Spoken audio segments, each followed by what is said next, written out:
அனைவருக்கும் வணக்கம். இந்த வீடியோ வந்து ரொம்ப முக்கியமான வீடியோ. நம்ம சிற்பிகள் ஐஏஎஸ் அகாடமி சேனல்ல இதுக்கப்புறம் வரப்போற பதிவுகள் எல்லாமே இந்த யுபிஎஸ்சி ரிலேட்டட் கன்டென்ட்ஸா இருக்க போகுது. கரண்ட் அஃபேர்ஸ்லேருந்து மற்ற ஒவ்வொரு பதிவுகளுமே.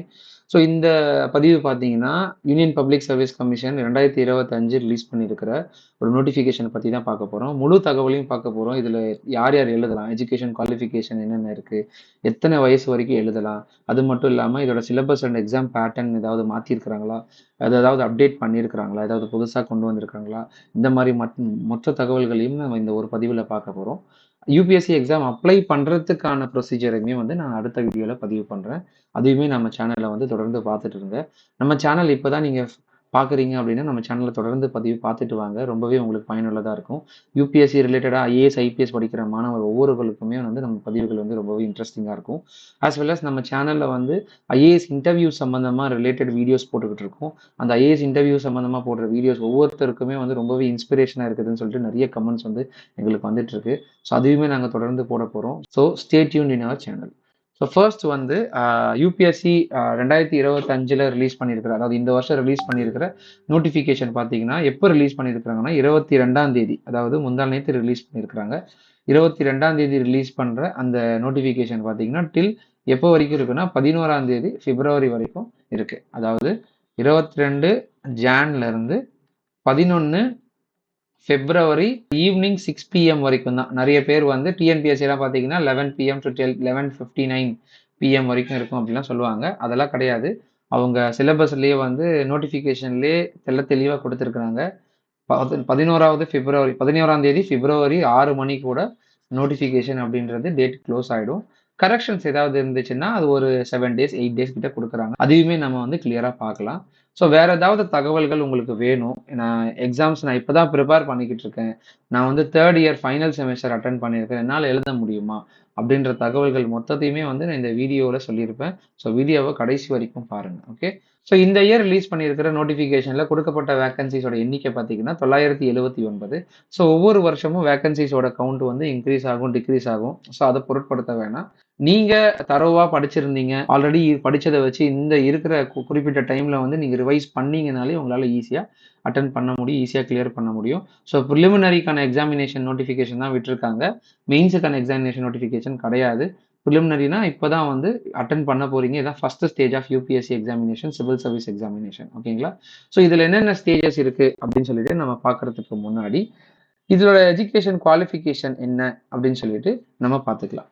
ஸோ ஃபர்ஸ்ட் நீங்க ஒரு ஸ்டூடெண்டா, அதாவது 10th முடிச்சிருக்கீங்க, எந்த டிஸ்ட்ரிக்டா இருந்தாலுமே சரி, 10th முடிச்சிருக்கீங்க, 10th சேர்த்து 12th +2 முடிச்சிருப்பீங்க, அதோட சேர்த்து ஒரு யூஜி டிகிரி அண்டர் கிராஜுவேட் முடிச்சிருப்பீங்க. இப்போ அண்டர் கிராஜுவேட் டிகிரி எதுவா இருந்தாலுமே, அண்டர் கிராஜுவேட் டிகிரின்னு பார்த்தீங்கன்னா arts and science degree,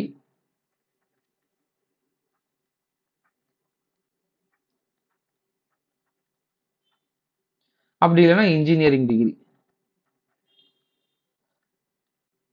engineering degree, இந்த 2 டிகிரியுமே யூஜிசினால அப்ரூவ் ஆன ஒரு காலேஜில் படிச்சிருக்கணும். இப்போ ஃபார் எக்ஸாம்பிள் யூஜிசி அப்ரூவ் ஆன காலேஜ்னு பார்த்தீங்கன்னா, இப்போ சென்னை லெவலில் பார்த்தீங்கன்னா மெட்ராஸ் யூனிவர்சிட்டி இருக்கு. இப்போ மெட்ராஸ் யூனிவர்சிட்டிக்கு கீழே நிறைய காலேஜஸ் இயங்கிட்டு இருக்கும். இப்போ மெட்ராஸ் யூனிவர்சிட்டி வந்து யூஜிசி அப்ரூவ் ஆகியிருக்கிற காலேஜ்னா, மெட்ராஸ் யூனிவர்சிட்டியில் இருக்கிற மொத்த காலேஜஸுமே பார்த்தீங்கன்னா யூஜிசி அப்ரூவ்ட் ஆன காலேஜ் தான். ஸோ அந்த காலேஜில் படித்த ஒவ்வொரு மாணவர்களும் எதர் ஆர்ட்ஸ் அண்ட் சயின்ஸ் டிகிரியோ சரி, இன்ஜினியரிங் டிகிரி இப்போ அண்ணா யூனிவர்சிட்டி பார்த்தீங்கன்னா அதுவுமே அந்த மாதிரி இருக்குது. அழகப்பா யூனிவர்சிட்டி, இந்த மாதிரி நிறைய யூனிவர்சிட்டிஸ் வந்து தமிழ்நாடு லெவல்லையும் மற்ற இந்தியா லெவல்ஸ்லையுமே இருக்குது. அந்த யூனிவர்சிட்டியில் படித்த ஒவ்வொரு மாணவர்களுமே அவங்க இந்த 10+2 + யூஜி ஒரு முடிச்சிருந்தா உங்களுக்கு வந்து 21 வயசு ஆகியிருந்தா உங்களால் எக்ஸாம் எழுத முடியும் அப்படின்றது பேசிக்கான எஜுகேஷன் குவாலிஃபிகேஷன். சார் நான் இப்போ கரஸ்பாண்டன்ஸில் பண்ணியிருக்கிறேன், தொலைதூர கல்வியில் படிச்சிருக்கிறேன், டிஸ்டன்ஸ் எஜுகேஷனில் படித்து கம்ப்ளீட் பண்ணிட்டேன், நான் எழுத முடியுமான்னு கேட்டால் கண்டிப்பாக எழுத முடியும். ஸோ தொலைதூர கல்வி படித்தாலுமே சரி, ரெகுலர் காலேஜ் படித்தாலுமே சரி, எல்லாருமே வந்து யூபிஎஸ்சி எக்ஸாமை அட்டன் பண்ணலாம் அப்படின்றது அவங்க கொடுத்துருக்கிற ஒரு டீட்டெயில். ஸோ நம்ம சிலபஸை ஓவர்வியூ பண்ணும்போது அதை பற்றின இன்ஃபர்மேஷன் நம்ம டீட்டெயில்டாக பார்க்கலாம். ஆஃப்டர் தட் ஏஜ் லிமிட் அப்படின்னு சொல்லிட்டு பார்த்தீங்கன்னா, ஜென்ரல் கேட்டகரி இல்லைனா எக்கனாமிக் வீக்கர் செக்ஷன் கேட்டகரியோட மினிமம் ஏஜ், அது மட்டும் இல்லாமல் ஓபிசி, எஸ்சி, எஸ்டி எல்லாருக்குமே மினிமம் ஏஜ் பார்த்தீங்கன்னா 21 வயசு கம்ப்ளீட் ஆகியிருக்கணும். அதாவது ஆஸ் ஆன் 1 August 2025 ஆகஸ்ட் 1 2025க்குள்ள உங்களுக்கு வந்து 21 வயசு ஆகி கம்ப்ளீட் ஆயிருக்கணும். சப்போஸ் உங்களோட டேட் ஆஃப் பர்த் வந்து உங்க 2ஆம் தேதி ஆகஸ்ட் இருக்குன்னு வச்சுக்கோங்க. ஆகஸ்ட் 2025 இருக்கு. அப்பதான் 21 வயசு ஆகுதுன்னா உங்களால அப்ளை பண்ண முடியாது. அப்ளை பண்ணக்கூடாது. அப்ளை பண்ணீங்கன்னா ஃபியூச்சர்ல உங்களுக்கு ஏதாவது ஒரு பாதிப்பு வரதுக்கு வாய்ப்புகள் இருக்கு. அதனால கரெக்டா டேட்டை பார்த்து அப்ளை பண்ணுங்க. உங்களோட ஏஜ் 21 வயசு கம்ப்ளீட் ஆகி இருக்கணும் பிஃபோர் 1 ஆகஸ்ட் 2025க்குள்ள. ஓகே. ஸோ உங்களோட டேட் ஆஃப் பர்த்தை வச்சு செக் பண்ணுங்க. அதாவது 1 ஆகஸ்ட் 2025. இப்போ நீங்க வந்து ஒரு இப்போ 4 ஏப்ரல் 2024 அப்ளை பண்ணியிருக்கீங்க. 2004ன்னு போட்டிருக்கீங்கன்னு வச்சுக்கோங்க. ஸோ இப்போ இதை நீங்கள் கால்குலேட் பண்ணீங்கன்னா 2025ல இருந்து நம்ம 2004 நம்ம கால்குலேட் பண்ணோம்னா நமக்கு 21 வயசு வருது. ஆனால் மந்த் வைஸாக கால்குலேட் பண்ணும்போது நமக்கு 21 ப்ளஸ் தான் வருது. அப்போது நீங்கள் இந்த ஏஜில் இருந்தீங்கன்னா உங்களால் எலிஜிபிளாக அப்ளை பண்ண முடியும். சப்போஸ் இந்த ஏஜில் இருந்தீங்கன்னா நீங்கள் எலிஜிபிள் கேண்டிடேட்டாக ஆகிடுவீங்க. அதனால் இந்த டேட்டை வச்சு நீங்கள் கால்குலேட் பண்ணி பாருங்கள் உங்களோட டேட் ஆஃப் பர்த். நீங்கள் 21 வயசு கம்ப்ளீட் பண்ணியிருக்கணும். அதுக்குள்ளே இருந்தீங்கன்னா உங்களால் அப்ளை பண்ண முடியாது. சப்போஸ் அப்ளை பண்ணுற ப்ரொசீஜர்ஸ் அவைலபிளாக இருந்தாலும் ஃபியூச்சரில் பாதிப்பு வரதுக்கு வாய்ப்புகள் இருக்குது. அதனால் கொஞ்சம் கேர்ஃபுல்லாக அப்ளை பண்ணுங்கள். ஸோ ஜென்ரல் கேட்டகரிக்குன்னு பார்த்தீங்கன்னா 21 வயசு மினிமமாக இருக்கணும். மேக்ஸிமம் பார்த்தீங்கன்னா 32. அவங்களுக்கு ஏஜ் ரிலாக்ஸேஷன் கிடையாது. ஸோ மேக்ஸிமம் வந்து 32. அதுக்கு மேலே ஜென்ரல் கேட்டகரியால் எழுத முடியாது. ஜென்ரல் கேட்டகரி அப்படின்னு சொல்லிட்டு யாரை சொல்கிறேன்னா ஓசி, எஃப்சி இந்த மாதிரி நிறைய கேட்டகரிஸ் வந்து நிறைய கம்யூனிட்டி கேட்டகரிஸ் இருப்பாங்க. அவங்க எல்லாருமே மினிமம் 21லேருந்து மேக்ஸிமம் 32 வயசு வரைக்கும் எழுதலாம். அவங்களுக்கு ஏஜ் ரிலாக்ஸேஷன் கிடையாது. அவங்களுக்கான மேக்ஸிமம் அட்டம்ஸ் பார்த்தீங்கன்னா 6 அட்டம்ப்ட் மட்டும்தான் எழுத முடியும். சப்போஸ் 21லேருந்து மொத்தமாக 32 அப்படின்னு சொல்லிட்டு கால்குலேட் பண்ணும்போது அவங்களுக்கு 11 அட்டம்ப்ட்ஸ் இருக்குது. ஆனால் அந்த 11 அட்டம்ப்ட்ஸுமே எழுத முடியாது. அவங்களால 6 அட்டம்ப்ட் மட்டும்தான் எழுத முடியும். கண்டினியூஸாக 21லேருந்து கண்டினியூஸாக ஒரு 6 அட்டம்ப்ட் எழுதுறாங்கன்னா அவங்களுக்கு 27ஓட மொத்த அட்டம்ப்ட்டும் கிளியர் முடிஞ்சிடும். அதனால அவங்களுக்கு அப்புறம் எக்ஸாம் எழுத முடியாது. இதுதான் அவங்க வச்சிருக்கிற ப்ரொசீஜர். அடுத்தது ஓபிசி அப்படின்றது பிசி அண்ட் எம்பிசி 2 பேருமே இந்த ஓபிசி கேட்டகரியில வருவாங்க.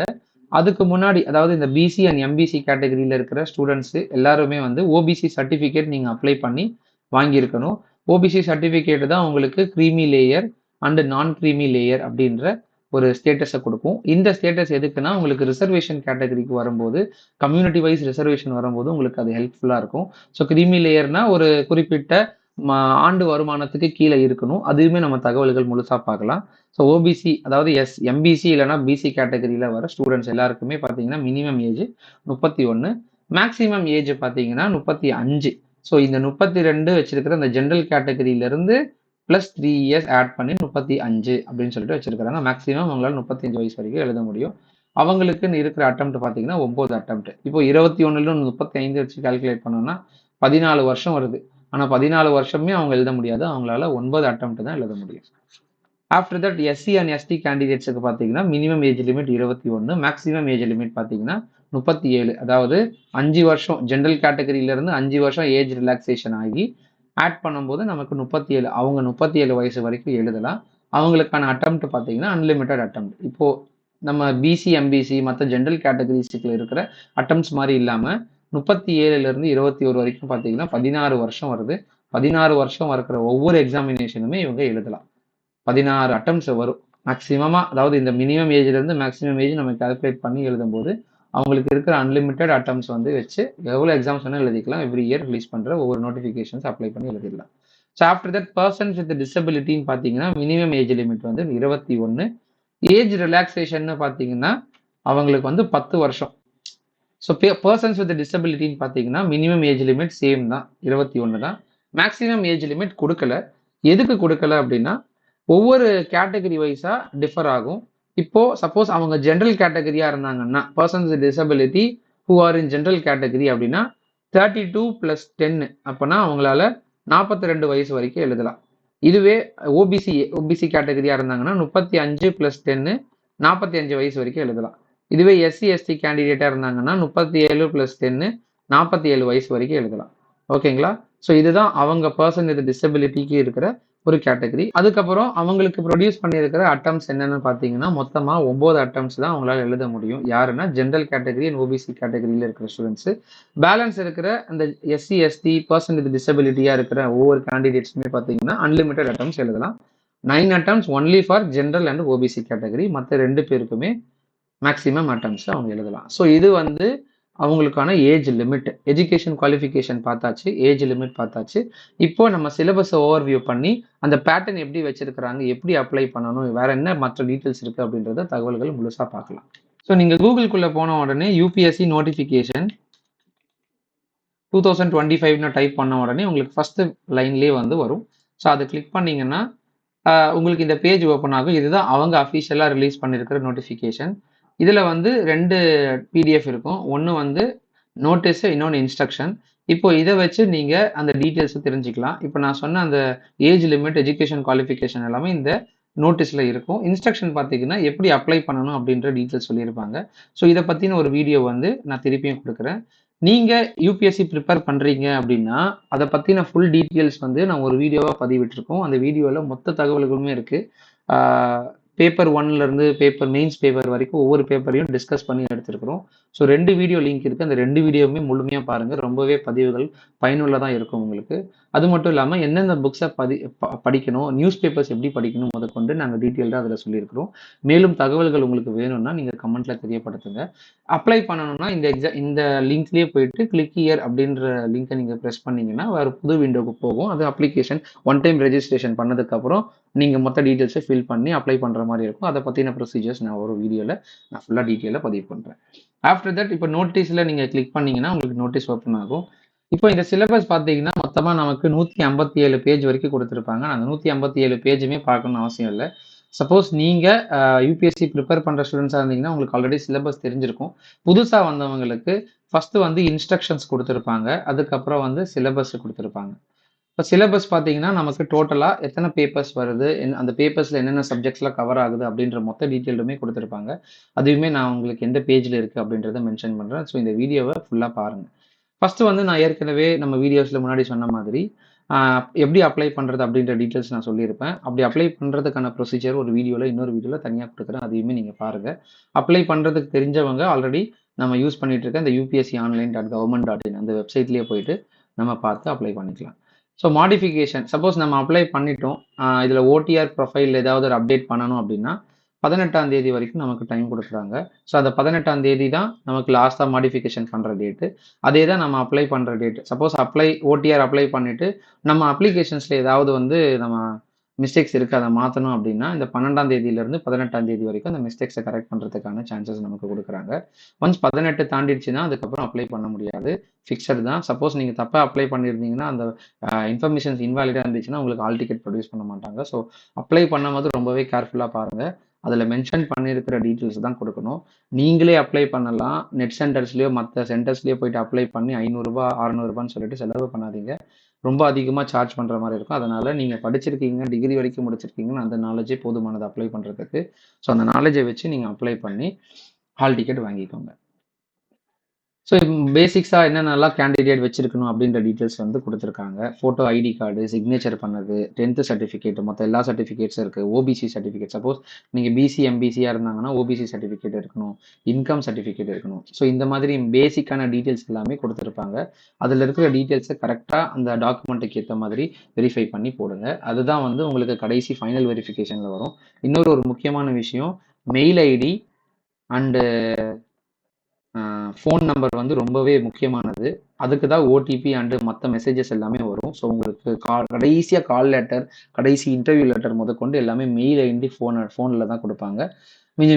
அதுக்கு ரொம்ப அதாவது ஆஃபர் லெட்டர், சப்போஸ் நீங்கள் இன்டர்வியூ செலக்ட் ஆகிட்டு ஃபைனலாக வந்து உங்களுக்கு ஜாயின் பண்ணுறதுக்கான இதெல்லாம் பார்த்தீங்கன்னா போஸ்ட்டில் அனுப்புவாங்க அண்ட் மெயிலையும் உங்களுக்கு இன்டிமேட் பண்ணுவாங்க. ஓகேங்களா? ஸோ அதை பற்றின ப்ரொசீஜர்ஸ் எல்லாமே வந்து உங்களுக்கு போக போக தெரிய ஆரம்பிச்சிடும் ஒன்ஸ் நீங்கள் அடுத்தடுத்த ஸ்டேஜஸ் போகும்போது.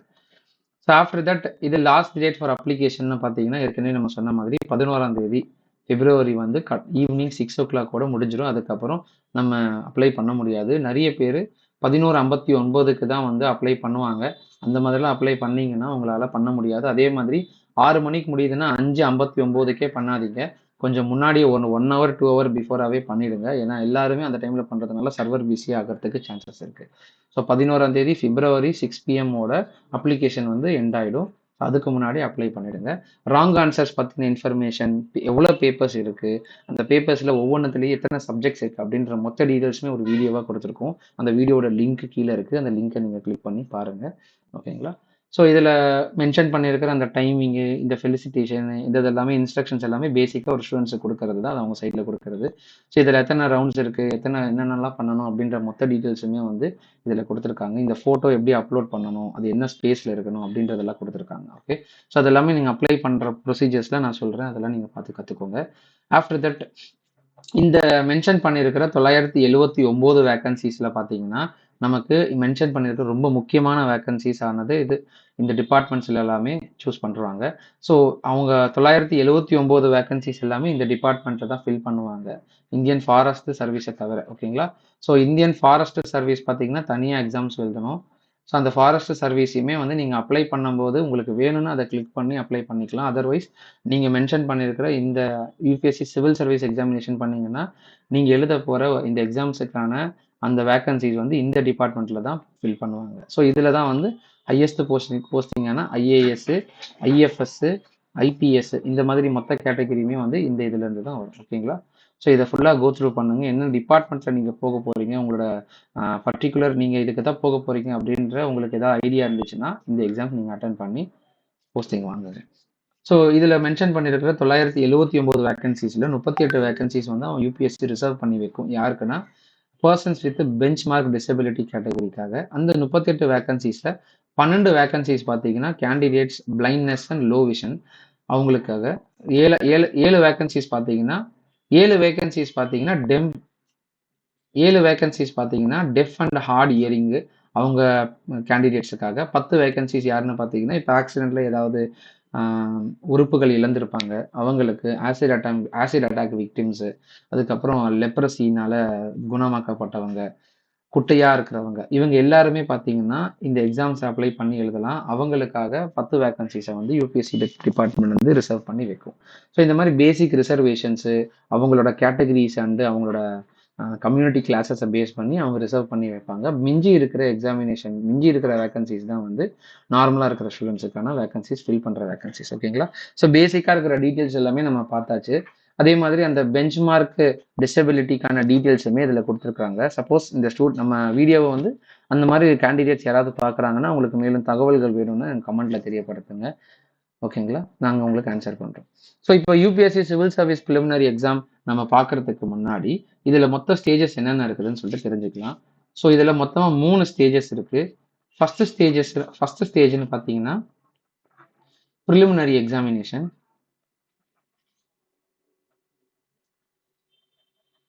இந்த ப்ரிலிமினரி எக்ஸாமினேஷன் வந்து எம்சிக்யூஸா வரும். ஓகேங்களா? ஸோ எம்சிக்யூஸ் வரும். இந்த எம்சிக்யூஸுக்கு வந்து நெகட்டிவ் மார்க்கிங் இருக்கு. அதாவது 1/3 நெகட்டிவ் மார்க்கிங் இருக்கு. 3 கொஸ்டின் உங்களுக்கு தப்பாச்சுன்னா ஒரு கொஸ்டினுக்கான மார்க் வந்து போகும். ஸோ அடுத்தது second stage.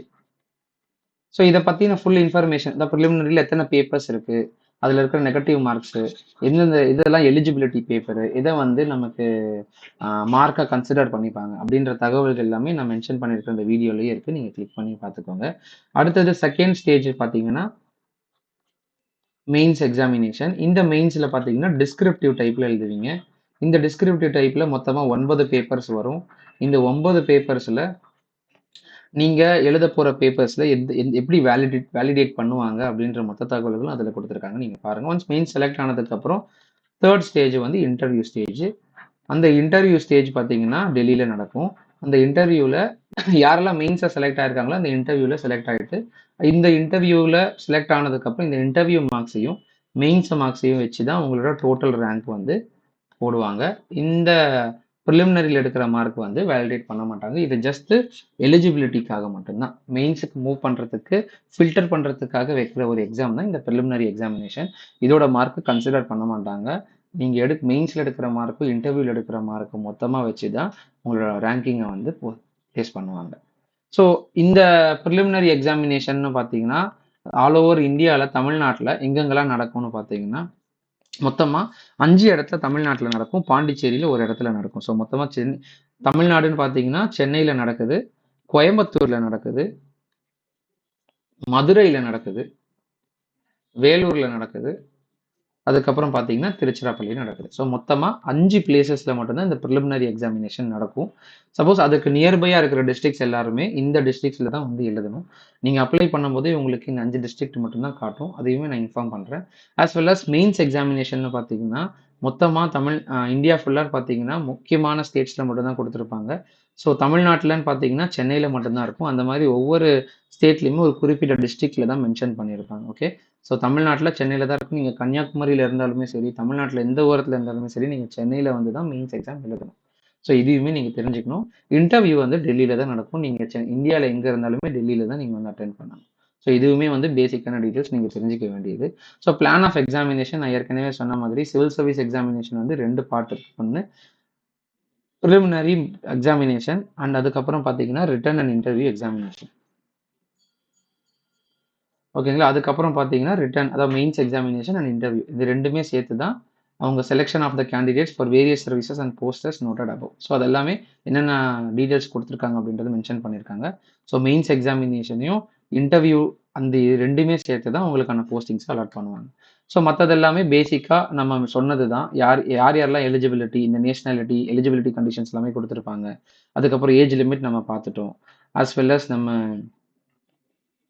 Minimum education qualification நம்ம பார்த்துட்டோம். அதாவது ரூல் 13 சிஎஸ்சி படி ஒருத்தவங்க வந்து personality test, interview test attend பண்ணுறாங்கன்னா பேசிக்கான அண்டர் கிராஜுவேட் டிகிரி முடிச்சிருக்கணும் அப்படின்ற டீட்டெயில்ஸ் தான் இதில் கொடுத்துருப்பாங்க. ஸோ இதில் வந்து எம்பிபிஎஸ், விடிஎஸ், வெட்டினரி சயின்ஸ் அதுக்கு ஈக்குவலண்டான டிகிரிஸில் கூட அவங்க எடுத்தவங்களா இருக்கலாம். ஸோ எம்பிபிஎஸ் முடிச்சவங்க கூட அவங்க அட்டன் பண்ணலாம். பிடிஎஸ் இருந்திருந்தா கூட அவங்க யூபிஎஸ்சிக்கு எழுதலாம். ஓகேங்களா, ஸோ ஏதாவது ஒரு யூனிவர்சிட்டி அண்ட் போர்டில் நீங்கள் வாங்கியிருக்கணும், விச் இஸ் ரெகக்னைஸ்ட் யூனிவர்சிட்டியாக இருக்கணும். அது கரஸ்பாண்டன்ஸ் டிகிரியாக இருந்தாலுமே சரி, மற்றபடி ரெகுலர் டிகிரியாக இருந்தாலுமே சரி, அது பெரிய விஷயம் இல்லை. ஆனால் ஒரு டிகிரி முடிச்சிருக்கணும். ஒரு undergraduate degree in a reputed institute இல்லைனா reputed university which is approved by university grants commission or other else grants commission. ஓகேங்களா, ஸோ இதில் நம்பர் ஆஃப் அட்டம்ஸ் நம்ம பார்த்தாச்சு ரொம்ப டீட்டெயில்டாக. அது வேணும்னா திருப்பி ரீகேப் பண்ணி பார்த்துக்கோங்க. ஸோ இதில் ஃபீஸ் அப்படின்னு மென்ஷன் பண்ணுறீங்கன்னா, இப்போ நீங்கள் அப்ளை பண்ணுறீங்கன்னா உங்களுக்கு எவ்வளோ ஃபீஸ் வாங்குவாங்க. சப்போஸ் கேண்டிடேட்ஸ் யாரெல்லாம் வந்து SC, ST, female candidates, person with benchmark disability அவங்க எல்லாருமே வந்து ஃபீஸ் கிடையாது. அவங்களுக்கு எல்லாருக்குமே ஃப்ரீ தான். இவங்களை தவிர பேலன்ஸ் இருக்கிற இந்த ஓபிசி, ஜென்ரல் கேட்டகரி இவங்க எல்லாருக்குமே பார்த்தீங்கன்னா 100 ருபீஸ் சார்ஜ் பண்ணுவாங்க. இந்த 100 rupees through net banking facility bank மூலயமா, ஸ்டேட் பேங்க் மூலயமா பே பண்ணலாம். இல்லைனா மற்ற யூபிஐ பேமெண்ட்டு இந்த கியூஆர் மூலியமாகவும் பே பண்ணலாம். ஸோ அப்டேஷன் பார்த்தீங்கன்னா யூபிஎஸ்சி பொறுத்த வரைக்கும் எந்த அப்டேஷனும் பண்ணலை. ப்ரீவியஸாக என்ன மென்ஷன் பண்ணியிருக்காங்களோ அதே சிலபஸ் தான் ஃபாலோ பண்ணியிருக்காங்க. ஸோ ஆல்ரெடி இருக்கிற அதே சிலபஸை ஃபாலோ பண்ணாலே போதும். ஓகேங்களா, ஸோ பேசிக்கான டீட்டெயில்ஸ் இது எல்லாமே. இதுக்கப்புறம் என்னென்னலாம் பண்ணணும் அப்படின்றது இதில் மென்ஷன் பண்ணியிருக்கிற சப்ஜெக்ட்ஸ் எல்லாமே வந்து நீங்கள் டீட்டெயில்டாக பார்த்துக்கோங்க. அந்த சப்ஜெக்ட்ஸை பற்றின இன்ஃபர்மேஷன் வந்து உங்களுக்கு அந்த இதில் கொடுத்துருப்பாங்க. ஸோ இந்த பிளான் ஆஃப் எக்ஸாமினேஷன் அப்படின்றது தான் அதில் இருக்கும். அந்த பிளான் ஆஃப் எக்ஸாமினேஷனில் மொத்தமாக ப்ரிலிமினரியில் எவ்வளோ கொஸ்டின்ஸ் வரும், பேப்பர் 1 எத்தனை கொஸ்டின்ஸ் வரும், பேப்பர் 2ல் எத்தனை கொஸ்டின்ஸ் வரும், அது மாதிரி மெயின்ஸில் எத்தனை பேப்பர்ஸ் இருக்குது, ஒவ்வொரு பேப்பரும் எப்படி வேலிடேட் பண்ணுவாங்க அப்படின்ற மொத்த தகவல்களுமே வந்து நம்ம பதிவுகளில் போட்டிருக்கோம். இதில் எத்தனை மார்க் இருக்குது, டோட்டல் மார்க் எப்படி கால்குலேட் பண்ணுவாங்க அப்படின்ற மொத்த தகவலுக்குமே நம்ம கொடுத்துருக்கோம். ஸோ அதை நீங்கள் டீட்டெயில்டாக பாருங்கள். ஓகேங்களா, ஸோ வேறு ஏதாவது டீட்டெயில் உங்களுக்கு வேணும் தெரியப்படுத்தணும்னா நம்ம சேனலை தொடர்ந்து ஃபாலோ பண்ணுங்கள். அண்ட் இந்த வீடியோ பற்றின இன்ஃபர்மேஷன் ஏதாவது இன்னும் அதிகமாக வேணும்னா எனக்கு கமெண்ட்டில் தெரியப்படுத்துங்க, நாங்கள் உங்களுக்கு ஆன்சர் பண்ணுறோம். ஸோ ஃபைனலாக ஒரு ரீகேப் பார்த்துடலாம். யூபிஎஸ்சி சிவில் சர்வீஸ் எக்ஸாமினேஷன் இந்த 2025 பார்த்தீங்கன்னா நம்ம ரிலீஸ் பண்ண நோட்டிஃபிகேஷன் டேட்டு 22/1/2025. ஸோ அப்ளிகேஷன் எப்போத்துலேருந்து ஸ்டார்ட் ஆகுதுன்னா அன்றைக்கி தான் 22/1/2025 ஸ்டார்ட் பண்ணிட்டாங்க. ஸோ 2 நாள் ஆல்ரெடி போயிடுச்சு. லாஸ்ட் டேட் இது அப்ளை பண்ணுறதுக்கான லாஸ்ட் டேட்டுன்னு பார்த்தீங்கன்னா 11/2/2025, அதாவது 11 பிப்ரவரி. எது வரைக்கும்னு பார்த்தீங்கன்னா டில் 6 PM வரைக்கும். அதுக்கப்புறம் உங்களால் அட்டன் பண்ண முடியாது.